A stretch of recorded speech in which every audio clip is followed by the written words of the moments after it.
tomorrow's chicken processing day. They know something's up.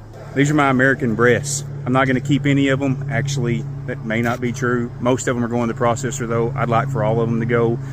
I don't have time or energy or the space for 2 different flocks. And if you're going to keep American breasts, you probably got to have a second flock. Then I probably ought to keep a rooster. Well, I'm not putting a rooster with my red sex links. That just messes up egg production.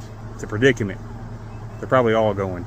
I always take feed away from them 24 hours before they get processed. I get docked or charged if they have feed in them at the processor. Normally I take them in my livestock trailer, but I've got crates and they're gonna fit in here. I put 7 or 8 per crate, but they know something's up. They haven't been fed today, and that's what they're staring at.